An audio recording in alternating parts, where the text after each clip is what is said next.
a gente vai falar sobre o apagamento, a apropriação cultural, toda essa parte histórica que vai ser falada pela Kennedy. A segunda parte que eu vou falar, que cabe mais a mim, que é a parte da culinária em si, os alimentos que chegaram até o Brasil através dos escravizados e também as técnicas culinárias que eles descobriram aqui a partir da realidade que eles viviam, né? E a terceira parte vai ser a parte que a Josi vai falar, que ela vai fazer essa correlação da culinária africana com a parte religiosa. Então a gente vai começar pela primeira parte falando sobre a apropriação cultural e esse apagamento histórico.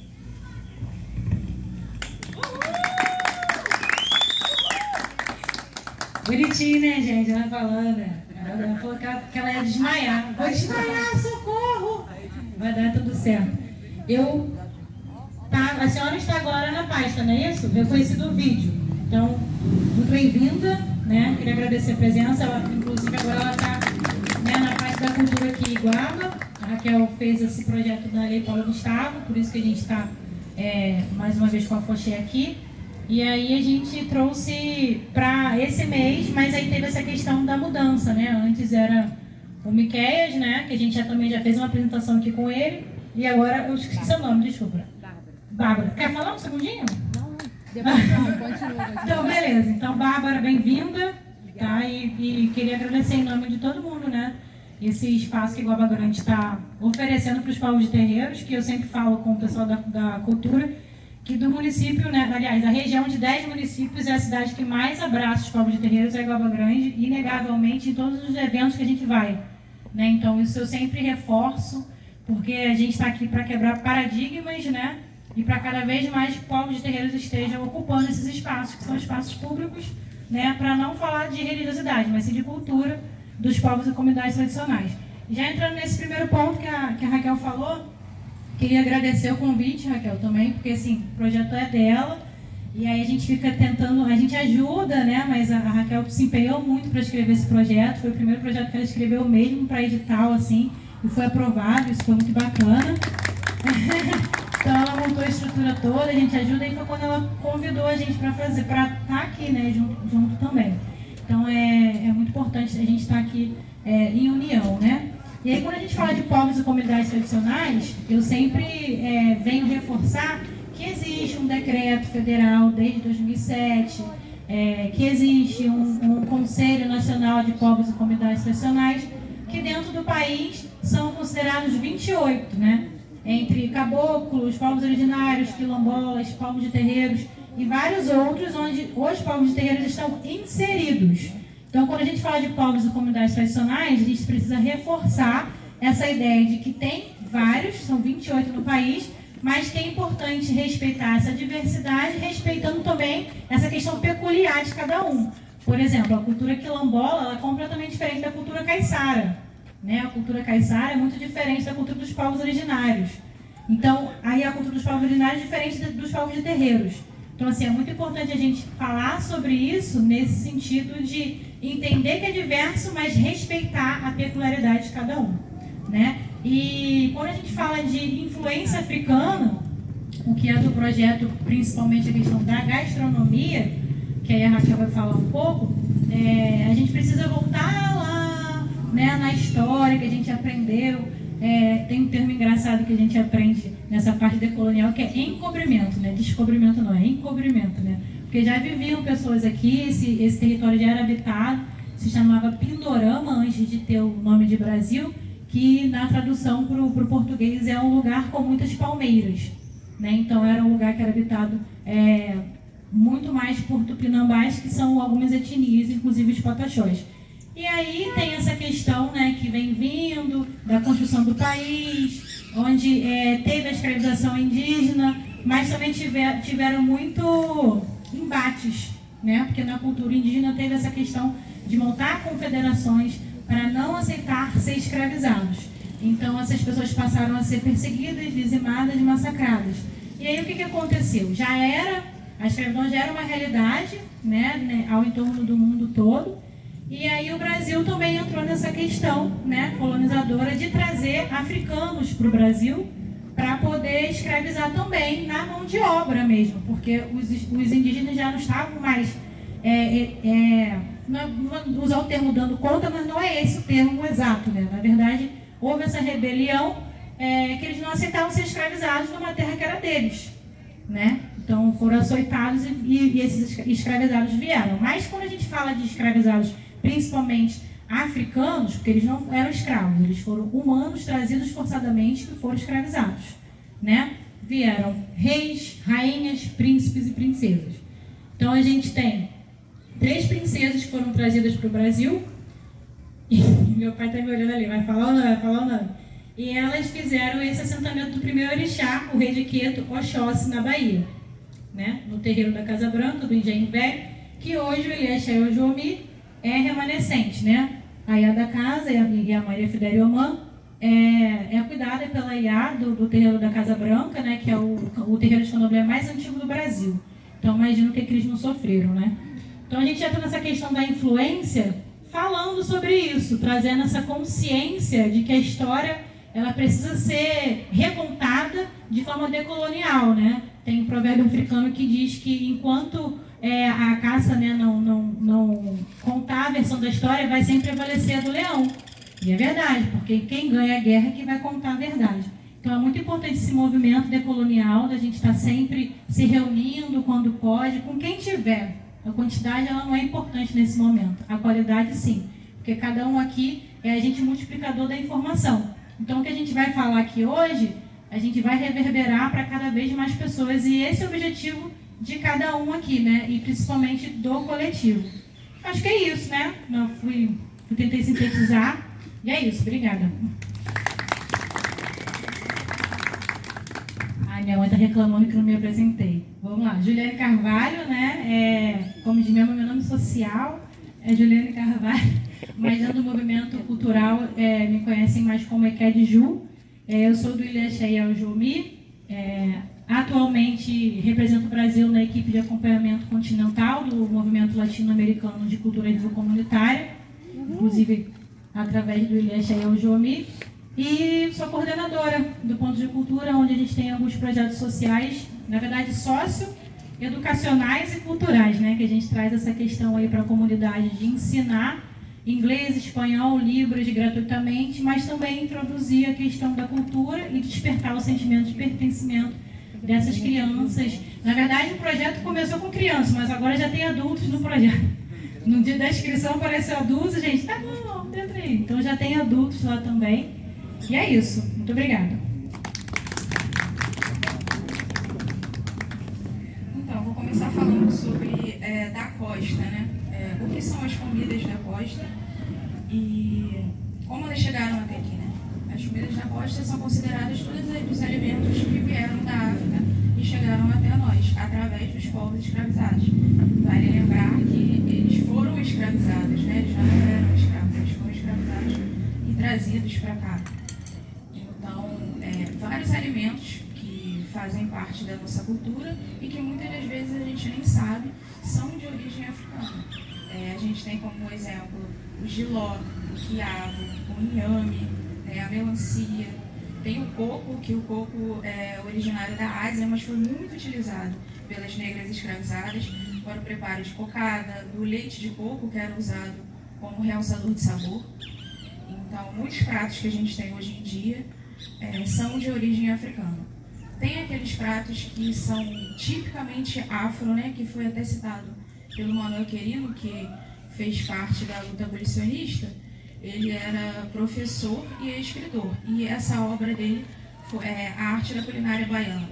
Ele foi publicada póstumamente, né, após o falecimento dele, e fala muito sobre as comidas tipicamente afro, como o exemplo do acarajé, do molocum, do caruru, do acaçá, e que essas comidas muitas vezes são relacionadas, né, e fazem parte da rotina do candomblé, o que a gente chama de AG1, né, que é o comer junto, porque a culinária não é só o fato de comer, mas é a propagação cultural e está representando toda uma comunidade, né, a alimentação de uma comunidade. Então, nessa cartilha que foi entregue para vocês, aí tem algumas receitas, tem algumas receitas, tem o omolocum, tem o acarajé, e aí fala um pouco dessa parte histórica e tem algumas receitas que podem ser compartilhadas. Vale falar também sobre a parte cultural e como muitas receitas foram criadas aqui no Brasil, como por exemplo, a feijoada tem duas vertentes, né? Uma vertente, eles falam que é como se fosse uma derivação do cozido português, e a outra parte eles falam que a casa grande, né, no caso, elas ficavam com as carnes nobres, e a sobra, o que seria o resto, ficava com a senzala. Então, a partir daí que, historicamente, eles dizem que foi criada a feijoada. E outros alimentos como a acarajé, como eu já disse, o caruru, que é feito com base de quiabo, e quiabo é um alimento originário da África, o inhame, o pirão, a gente pode falar também que até tem a parte indígena e a parte africana, porque o pirão ele era feito com a base do caldo desse cozido português, e era pego esse caldo e misturado com a farinha de mandioca, e daí que surgiu o pirão que a gente come hoje, né? E é tão apreciado. Vale ressaltar também a parte econômica, né? A parte de geração de renda, a parte do turismo, que até aqui em Guaba mesmo a gente tem trilhas de acarajé, venda de vatapá, de caruru, de angu baiana, e tudo isso é um resgate, né, cultural de toda essa propagação. Agora eu vou passar para a Ked Josi falar sobre a parte religiosa. Boa noite, não sei se é boa noite já, né? 6 horas a todos. Agradecer pela presença, agradecer a Guaba Grande pelo espaço. A cultura realmente sempre está abraçando as causas de povos de terreiro, e para a gente é muito importante, porque a gente ficou calado muito tempo, né? Tem todo esse histórico aí de apagamento que a gente sofre, então a gente se recolhia muito nas nossas comunidades. Então hoje estar aqui num espaço público, podendo dialogar, falar sobre a importância disso tudo, para a gente é ter voz, é ecoar a voz. Então agradecer por isso, meus irmãos, bênçãos mais velhos, mais novos, aos iguais. Agradecer sempre aí quem está nos fortalecendo, as amigas prestigiando. Estamos juntas, Batata, a galera que veio, o pessoal do Axé. Falar com a Raquel que, nossa, parabéns, tá? Você estava nervosa, mas falou muito bem. Sua iniciativa pelo projeto, tudo isso é de grande valia e com certeza vai inspirar outras pessoas. Tá aqui com mulheres também, né? Não silenciando os homens que estão na luta, na causa com a gente, claro, que juntos mesmo, né? A gente somos mais fortes, mas esse protagonismo feminino também gostaria de falar.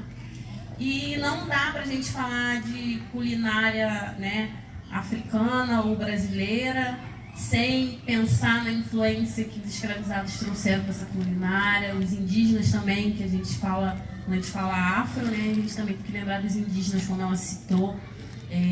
Nós temos muitos alimentos que nós fazemos no terreiro, para comida de orixá, que vem com essa cooperação cultural que muitas vezes a gente não consegue olhar e notar. Fala culinária brasileira. Opa, uma culinária brasileira, uma base afro e indígena, porque nós fazemos alimentos cozidos, como batata doce, e a gente sabe que os indígenas eles plantam, colhem, cozinham para se alimentar. Então, batata doce que a gente come, aquele aipimzinho de manhã, né, com cafezinho.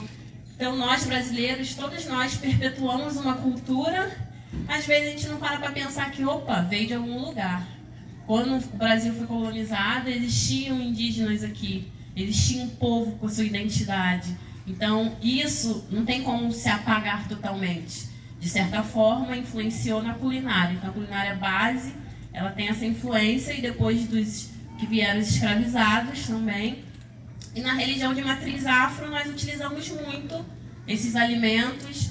Temos um cargo na casa, que é de abacé, que é dado para uma pessoa que fica responsável pelo preparo desses alimentos, uma mulher, né, que ela fica responsável, porque não é apenas o ato de cozinhar, é um ato de você ser dotada de saberes, de sabores, de colocar carinho, energia boa, amor, e para poder preparar esse alimento para os orixás e também para os filhos da comunidade do terreiro.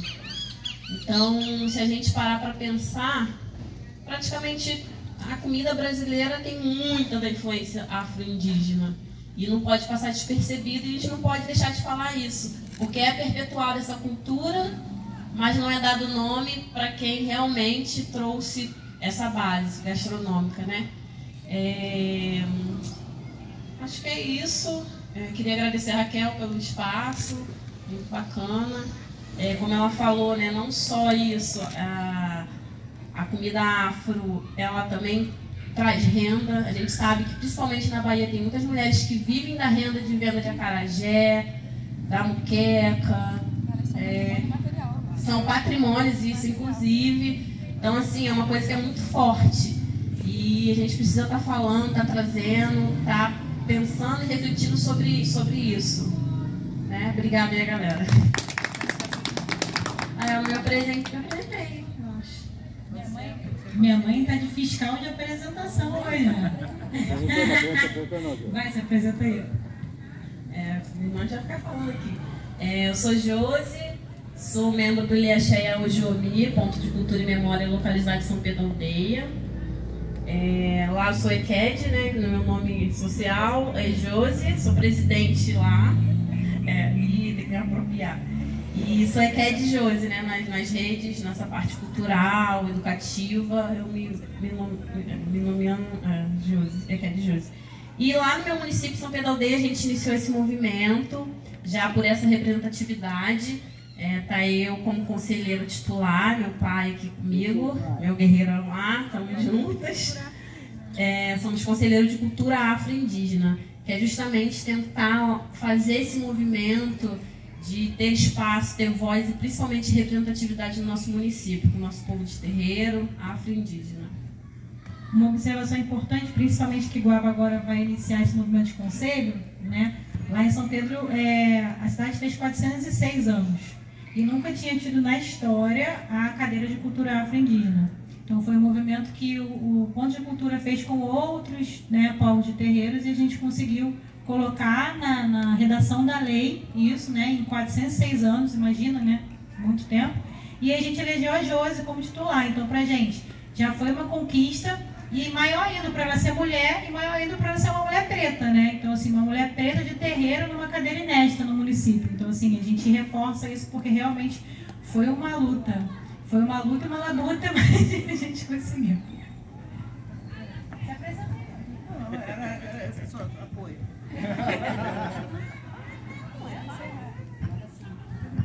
Boa noite, pessoal.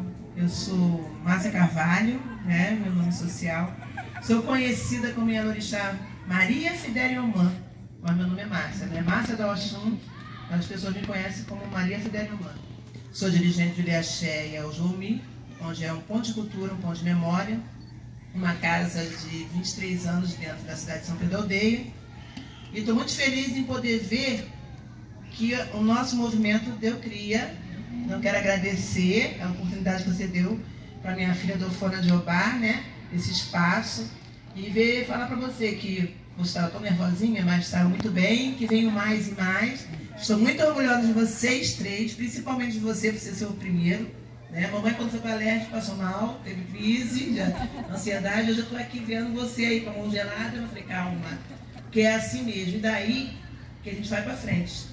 A luta é árdua, não vai parar por aí. É projeto em cima de projeto, não vai passar em todos os projetos, mas a gente também não vive só de projeto.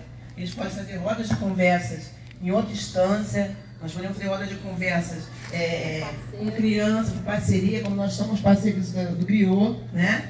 Que é um movimento coletivo, também é um ponto de cultura, que está junto com a gente. Então, eu queria agradecer a presença da Márcia e da Andréa do Griot, que estão aqui com a gente, né?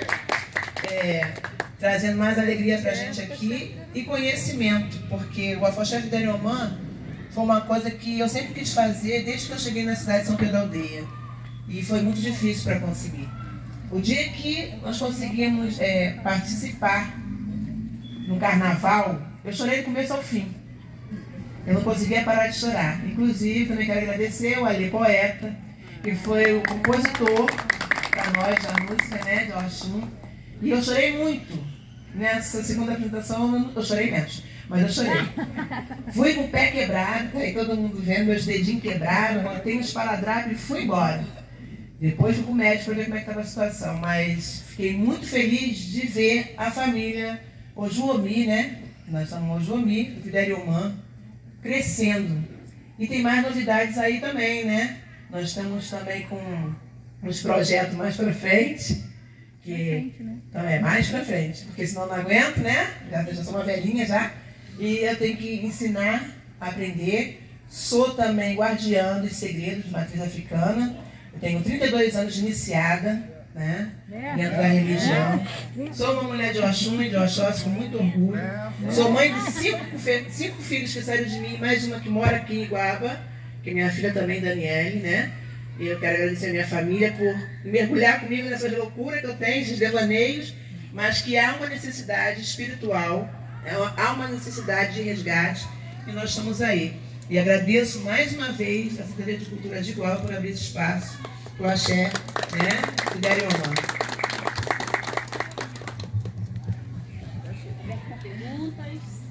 Está aberto para perguntas, se alguém quiser fazer alguma fala. Gente olhando pro Jordão. Meu pai falou muito.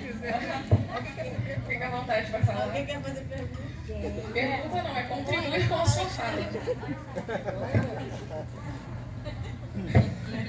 Fala um pouco aí do... Boa noite, primeiramente, né? Minha bênção, os mais velhos, os mais novos iguais.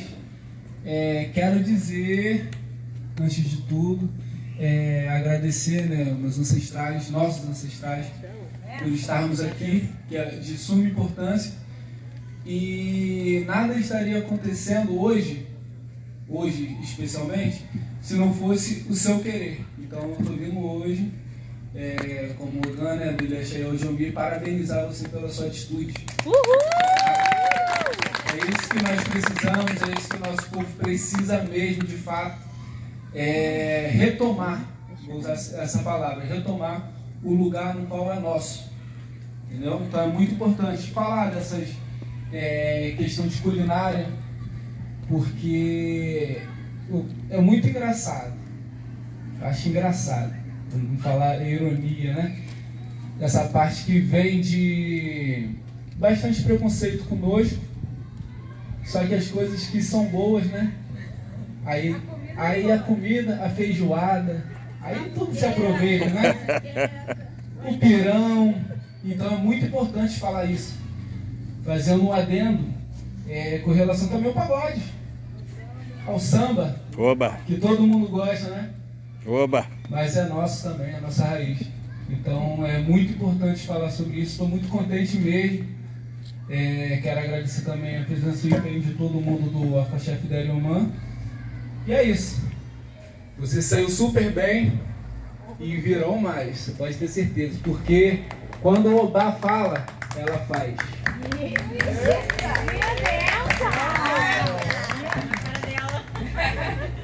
Minha bênção. Eu estou muito feliz de participar e que iniciativa maravilhosa, né? Falar sobre essa questão da comida que chega a todo mundo, mas quando vai falar da religião aqui na nossa região tá amarrado, né? Tá amarrado. E tá repreendido. Não, desamarra, né? Eu costumo falar, desamarra.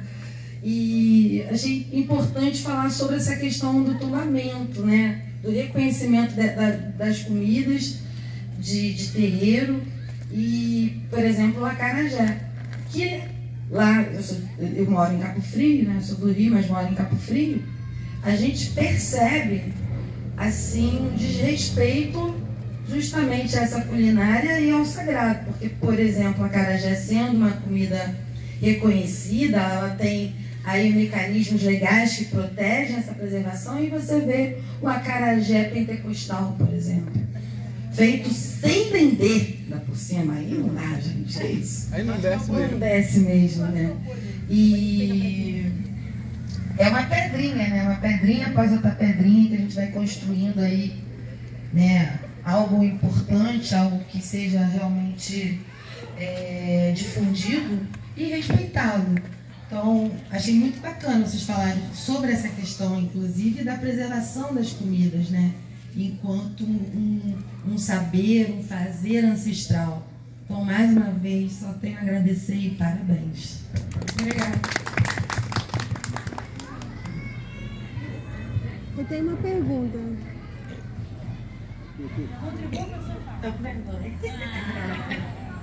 Eu tenho uma dúvida para Iamar. Ih, gostei! Só passou aí. Gostei. Eu gostaria de saber se dentro de um axé tem mais de um cargo de Yabacé ou apenas um recebe? Somente um. A responsabilidade é muito grande. Geralmente são filhas de Oiá que são Yabacés. Obrigada.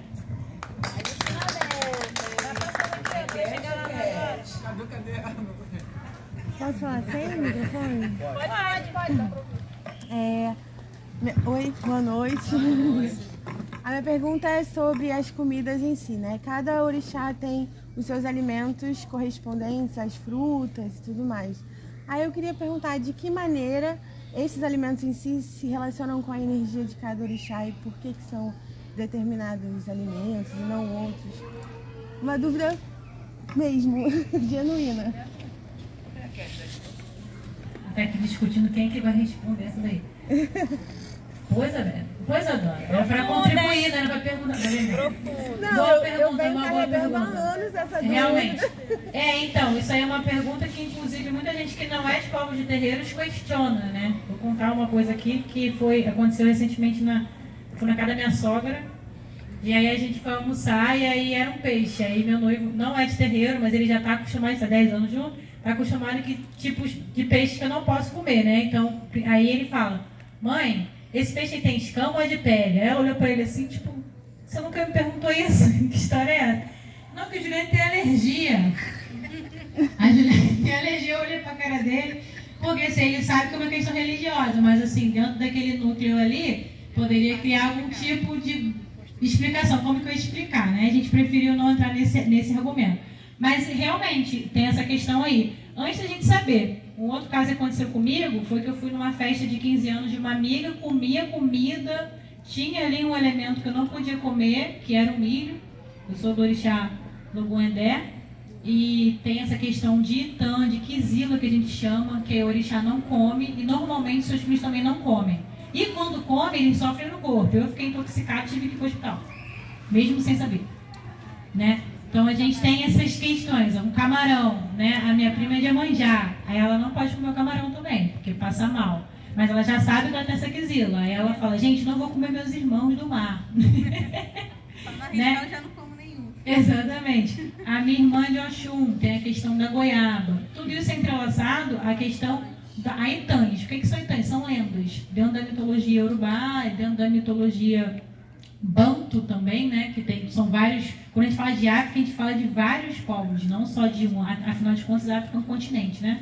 Não é um país como algumas pessoas acham que é, né? Então, assim, são vários povos também. Então, essas correlações são de acordo com o orixá da coroa da pessoa, que a gente fala, né? Dentro da nossa religiosidade, e esses Itãs. Né? Por exemplo, o Oxalá tem uma questão muito forte com Dendê e com Sal, porque tem o Itã com o Orixá Exu, né? Que a gente pode até fazer um projeto desse, contando essas histórias, né? Bem legal. Mas tudo isso tem esse embasamento, esse fundamento que a gente costuma dizer dentro dessa mitologia dos orixás. Então, que são quesitos dos nossos orixás que transparecem pra gente, né, Cadu? E a gente descobre às vezes, ó. Por exemplo, eu tenho uma quesila com jaca que ela é em determinados meses. Em outros meses eu posso comer jaca. Descobri como? Passando mal pra caraca. Eu falei, gente, mas eu como jaca normal, o que aconteceu? Aí minha mãe foi verificar, não pode nos meses tais e tais, por causa disso e disso. Então, assim, é uma coisa até pra gente, né, que é de terreiro, que a gente aprende a cada dia, né, galera? Nesse sentido do que pode e que não pode, né? Então vem mais dos itãs, né? Deixa eu contribuir para você. Aí, esses itãs seria como se fosse dar o norte pra gente, né? As lendas das características de cada comida para cada orixá. Então, cada orixá, ele tem aquela sua comida, como nós, a comida preferida. Porque existem as comidas que são meio que universais, que pode todos os orixás a gente oferendar. Mas são as comidas preferidas desses orixás, e aí é onde tem, né, determinados alimentos em outros não. E se faz essa diferença devido a essas lendas que contam mesmo o que eles gostavam mais, quais seriam suas preferências, o que você pode estar ofertando para eles. Então, cada orixá ele tem, digamos assim, sua comida preferida. E aí, cada comida tem a canjica, que é para um orixá, tem o molocum, que é para um determinado orixá, e assim vai indo. Mas usamos os alimentos que nós comemos. São alimentos que nós, pessoas, comemos, nada absurdo. Tudo que usamos é o que a terra nos oferece, é o que a gente planta, o que a gente colhe, e o que a gente se alimenta na carne do ser humano aqui, na terra, independente de doutrina religiosa, os alimentos que a gente utiliza para oferendar esses orixás. O Molu, né, a gente fala tio. Ele, na verdade, é filho de Nanã, né? E que foi abandonado. E aí a mãe Iemanjá o adotou como filho. Nesse período que ele foi abandonado no mar, pela mãe dele, Nanã. Depois ficou tudo bem entre eles, mas ele foi abandonado primeiramente. Ele foi mordido, né? Machucado por caranguejos, né? E Iemanjá, quando pegou ele para ser filho dela, ela espraguejou o caranguejo para andar para trás e proibiu todos os seus filhos de comer caranguejo, porque tinha machucado o filho dela. Então, normalmente, temos uma EQI de Iemanjá aqui, também não come caranguejo. Mas é por conta dessas questões da mitologia. Aí deu para entender na prática, né? Então, beleza. É bem interligado. E a parte também do abandono, né, de Nanã com o Molu também é contado. Também existe o Itã. Que... Posso contar? Claro. Então, era uma vez, né? Nanã, para nós, é uma orixá que é altamente sábia nas suas atitudes, nossa Abá, nossa avó. Então, antes dela ter todos os filhos, ela tinha um desejo de ter o filho perfeito. Prodígio, né? Prodígio, perfeito, que ela tem o filho perfeito. Aí ela consultou o Ifá, e o Ifá disse para ela que não era o momento, não era o período dela ter o filho. Mas aí ela teimou, quis que não, mas eu quero, o momento é esse. Aí consultou novamente e foi dito para ela que não era o período. Mas aí insistiu. Aí veio a gravidez de Nanã. Só que o filho pequenininho, tal, aquela desenvoltura toda, né, a empolgação da mãe. Aí, conforme foi passando o tempo, ela foi percebendo que o filho não era perfeito. Aí entrou numa zona de negação com esse filho. Por quê? Não por odiar o filho, não é isso que o Itã nos ensina, né?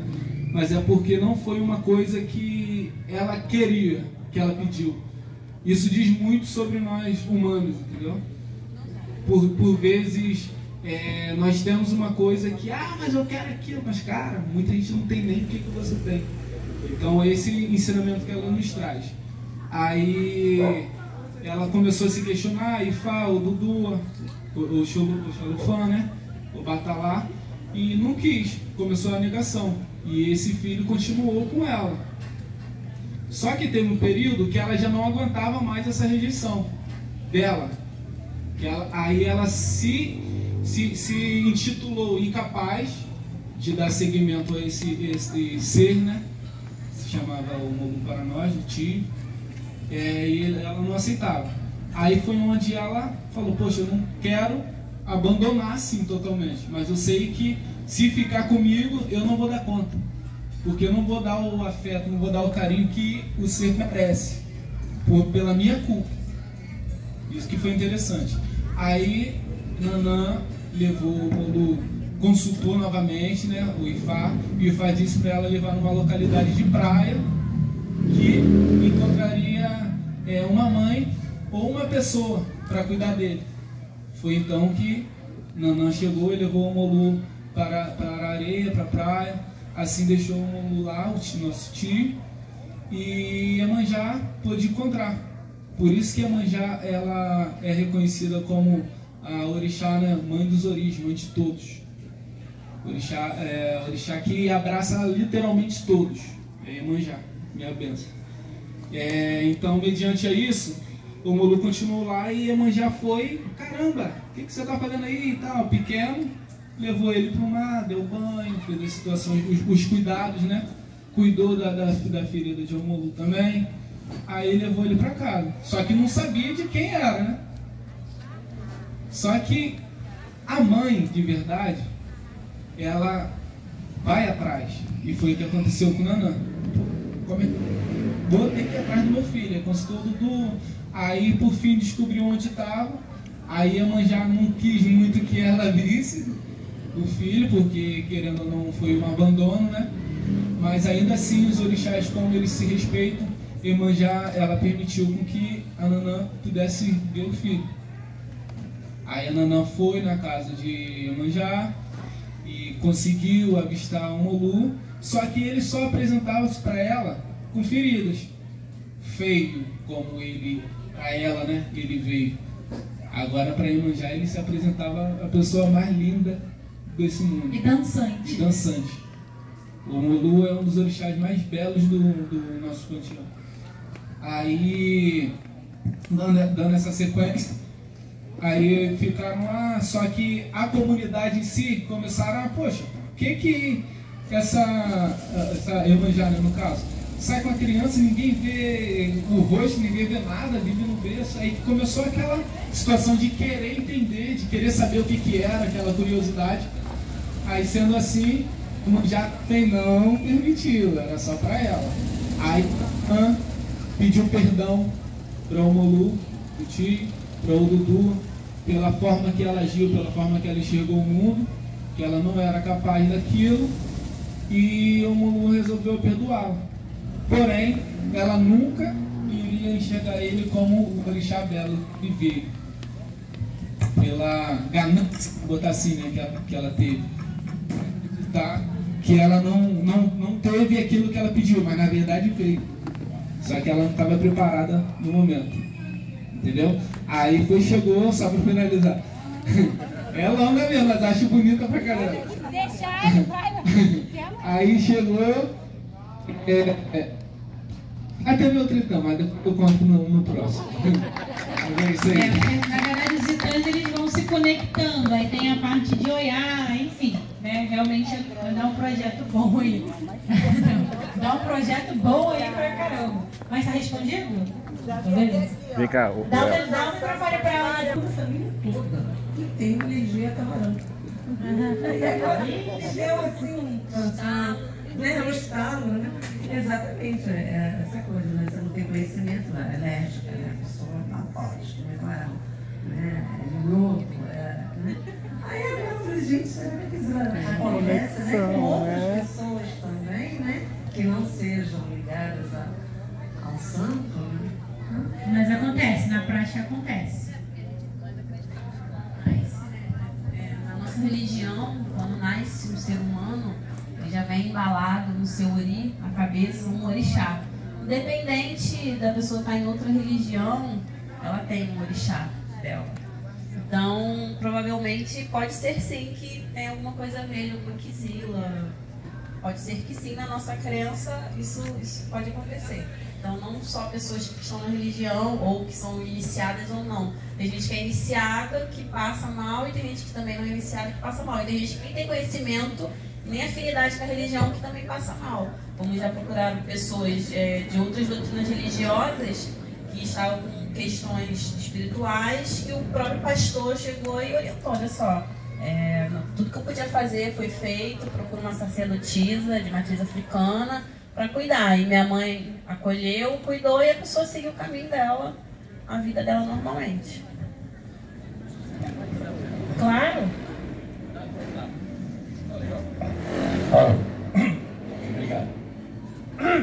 Perdão, não é sobre a religião, não. É o seguinte, eu fiquei sempre numa dúvida sobre as religiões espiritualistas, Eu tenho convicção de que existe alguma coisa, mas nunca soube direito o que era. Então, vocês estão falando do ponto de vista da religião de origem africana, não é? E eu fiquei me perguntando, porque parece que também existe a possibilidade de ter uma entidade oriental como anjo da guarda, coisa parecida, que se manifesta junto com a pessoa. Então, às vezes, a pergunta é assim, a pessoa tem que escolher o lugar onde ela vai para poder ter contato com a entidade que ela quer? Por exemplo, com vocês não poderia ser oriental, ou com os orientais não poderia ser nenhuma das entidades de vocês. O espiritualismo é fechado assim, é essa turma daqui, aquela turma dali, como é que é isso? Não, na verdade não é fechado. Tanto que a gente é reconhecido dentro da questão religiosa uma das religiões mais abertas e acolhedoras, né, nesse sentido. Mas assim, vou dar um exemplo da demonização mesmo, né? A gente tem a questão da matriz africana, que é demonizada por uma questão de estratégia de apagamento racista, mas dentro do nosso terreiro a gente nem acredita em demônios, né? A gente tem o nosso Deus, que é o Olodumare. A gente também acredita em bem e mal. Então a gente acredita em espíritos ruins e espíritos bons, né? Mas tem toda essa questão aí. Mas também tem dentro tem pessoas que estão dentro do terreiro, que são de candomblé, que são de umbanda, enfim. Mas tem a visão kardecista. Mas também faz... Eu sou um exemplo. A gente faz novenas vezes lá em casa, né? A minha mãe foi budista. Minha mãe hoje é mãe de santo, mas minha mãe foi budista um tempo, né, mãe?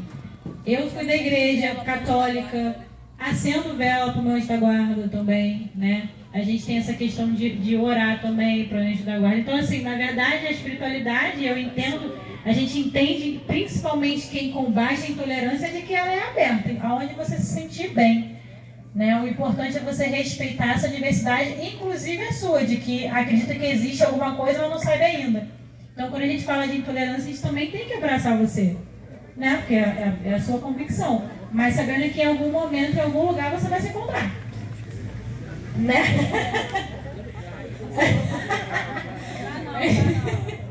Todo mundo se encontra um dia.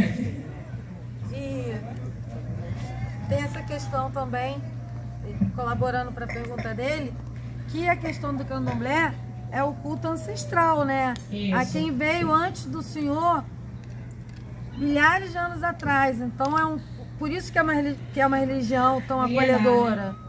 Porque a gente está tratando de culto ao nosso ancestral, isso não vai tirar nenhuma outra, impedir nenhuma outra energia ou possibilidade de se louvar, de se acreditar. Porque na verdade ali tem sacerdotes que falam, né? Não, isso aqui é culto ancestral. Então se você está cultuando o seu ancestral, isso não vai diminuir nenhuma outra crença que você tenha. Porque você já está fazendo culto ancestral em África, chegou a Igreja Universal, forte em África. E os africanos, que são da Igreja Universal, eles foram impedidos de fazer culto ancestral em África. Então eles se rebelaram contra a Igreja Universal. Culto, né? Em muitos lugares da África onde ela estava, porque ela impedia de fazer. Né? E eles entendem, os africanos, que não impediria deles serem... que na prática, realmente. Né? A fazer culto ao seu ancestral e sendo universal, por exemplo. Então eu acho isso bem lindo também. Sim, pode falar, Fernanda. Essa iniciada eu iniciei no final do ano passado. Então, vamos servir o homologum e o mimuzá pra gente? Jordana quer falar mais? A última pergunta. Gente, depois também da gente comer, a gente tem a segunda parte da apresentação da Foché, tá? Vai, Rei, fala aí a pergunta, vai. Rapidinho. Queria saber sobre a feijoada, né? A culinária de feijoada, para você. Ela é, para nossa matriz, né? É de Ogum, correto? E qual é essa magia? O porquê que a feijoada é para Ogum? E qual é o grau de importância que ele dá para a feijoada no terreiro? Por quê? O que ele busca? O que ele almeja? A gente entra nessa questão dos grãos, né? Não só feijoada, feijão. Porque Ogum, principalmente, ele está ali de frente da batalha, ele é o orixá guerreiro, e feijão tem muita proteína. Então eles levavam Aí para a guerra eles levavam esses grãos, né? E se alimentavam desses grãos para poder ter proteína para guerrear pelo seu povo e voltar com a vitória. Então, quando a gente fala de Ogum, a gente não fala só de feijoada e nem só de feijão. A gente fala dessa questão da comunidade. Ele está indo... né, Paiogã? Ele está indo ali defender a comunidade dele, então ele precisa estar bem alimentado, mas não tão alimentado, né? Que tem um Itã que teve um que se alimentou demais e perdeu uma batalha lá porque comeu muito feijão. Entendeu? Então, quando a gente fala de Ogum, a gente fala de grãos, né? De proteínas.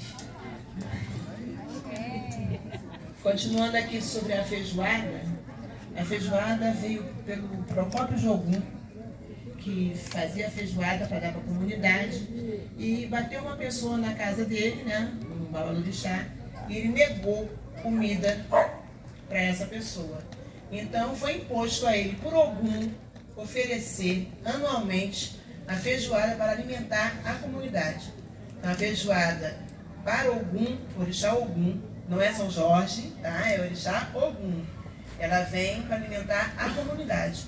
A comunidade precisa desse alimento. Já, como foi dito, né, as sobras que tinham eram feitas a feijoada e alimentava os africanos, né, os escravizados. E a comunidade toda. É a mesma coisa, já viram bastante coisa assim, encruzilhada, né? Por exemplo, o axé é um axé que nós somos sustentável. A gente não coloca nada de vidro, tudo nosso é folha, porque a gente pensa no outro, né? Uma criança, alguém pode se machucar. Então, lá, o nosso terreiro é um terreiro sustentável. Então, por exemplo, a gente quer colocar alguma coisa na encruzilhada, um patê que seja, que é a farofa com dendê, a gente coloca em uma folha. Até isso tem um significado. As pessoas leigas, né, pensam que isso daí é uma coisa que você está fazendo para o orixá Exu. E na verdade não é. Os africanos, eles alimentavam os outros irmãos dessa forma. Então eles faziam uma farofa com o que sobrava e colocavam ali na encruzilhada, e aquele que não tinha passava lá para comer. Eles se alimentavam daquilo ali. Não é porque você está colocando para Exu. Você não precisa colocar para Exu. Porque o que você come, você já alimenta Exu. Porque Exu é o orixá da fome. Tudo que você come, tudo que o ser humano come, você já está alimentando ele. Entendeu? Então isso aí era para alimentar os escravizados que não tinham que comer. Essa é a grande verdade. A mesma coisa é a feijoada. É para alimentar a comunidade. Se a gente for parar para pensar no link que a Raquel estava falando, né, em questão dos escravizados prepararem a feijoada, que seriam os restos, né, para os senhores, que era rabo, orelha, né, barriga, que iria ser jogado fora, os escravizados pegavam e faziam essa feijoada para poder se alimentar. Então, se a gente fala, tudo se interliga. O grão, o saciar a fome, os escravizados que usavam esses que seriam restos para se alimentarem. Então, assim, as coisas se encontram, né, de maneira brilhante. É verdade, isso é um ponto. Só uma observação aqui, a gente está em alguns integrantes do plano de cultura, porque a gente está em função religiosa, então mais da metade da galera está no terreiro nesse momento, mas a gente precisava estar aqui também unido. Então é muito bom a gente falar sobre isso, porque a gente precisa também ocupar os espaços, mas sem esquecer que a gente tem a nossa agenda religiosa também, né? E a gente vai comer agora e vai ter a apresentação da Foché, mas dia 25 de maio a gente vai ter um outro projeto aqui, que é o da Josi. Vai ser ela tá um pouco nervosa aqui, ó, tá vendo, Bárbara? Tá nervosa. Vai ser a primeira exposição de moda de terreiro, tá? Na região dos lagos, nos 10 municípios. A Josi vai fazer, que é de Josi, e vai ser aqui em Guaba Grande, na Casa de Cultura, dia 25 de maio. Vai começar agora a questão de divulgação, né? A gente precisa fechar alguns detalhes, mas eu já queria convidar a todos, né, a estarem conosco aqui.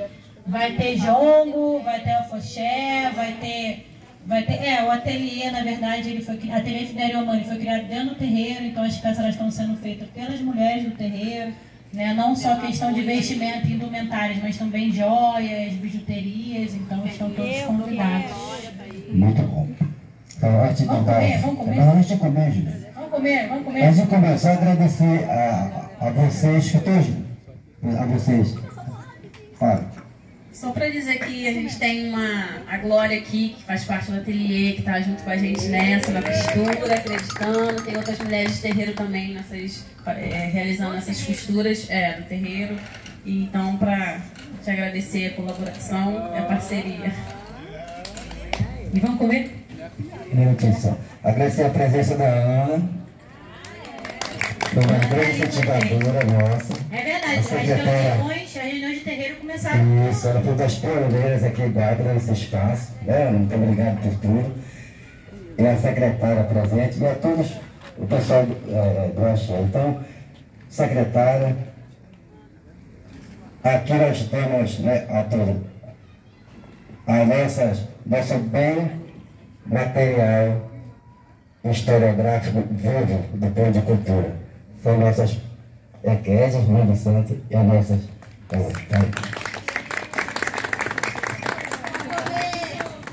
E vamos comer.